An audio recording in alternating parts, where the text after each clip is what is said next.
माजी मंत्री रवींद्र वायकर यांना महायुतीतील शिंदेच्या शिवसेनेकडून उमेदवारी जाहीर झाली आहे। महिन्याभरापूर्वीच शिवसेनेत आलेल्या रवींद्र वायकरांच्या गळ्यात उत्तर पश्चिम मुंबई मतदारसंघातून उमेदवारीची माळ पडली आहे। त्यानिमित्ताने त्यांच्यावर झालेल्या आरोपांचीही चर्चा सुरू झाली।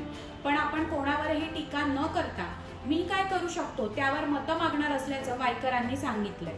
ज्यांच्यावर भ्रष्टाचाराचे आरोप केले त्या वायकरांना सत्ताधाऱ्यांनी उमेदवारी दिल्यामुळे टीकाही होऊ लागली आहे। रवींद्र वायकर एकेकाळी ठाकरेंचा खास मोहरा म्हणून ओळखले जायचे। त्याच रवींद्र वायकरांना एकनाथ शिंदेंनी निवडणुकीच्या रिंगणात उतरवल्यामुळे ठाकरेंच्या सेनेला आनंदच होतोय। वायकरांना उमेदवारी दिल्यामुळे आमचा विजय सोपा झाला असं ठाकरे गटाचं म्हणणं आहे। कोण आहेत रवींद्र वायकर? 65 वर्षीय रवींद्र वायकर दिवंगत बाळासाहेब ठाकरेंच्या काळापासून शिवसेनेत सक्रिय आहेत। ते मुंबईतील जोगेश्वरी पूर्व येथून 3 वेळा आमदार राहिले। शिंदे फडणवीस सरकारच्या काळात त्यांच्या मागे ईडी सीबीआय देखील लागले, पण कोर्टात बीएमसीने भूमिका बदलल्याने त्यांना दिलासा मिळाला। गजानन कीर्तिकर यांनी माघार घेतल्यानंतर उत्तर पश्चिम मुंबईत रवींद्र वायकर यांच्या नावावर शिक्कामोर्तब करण्यात आला।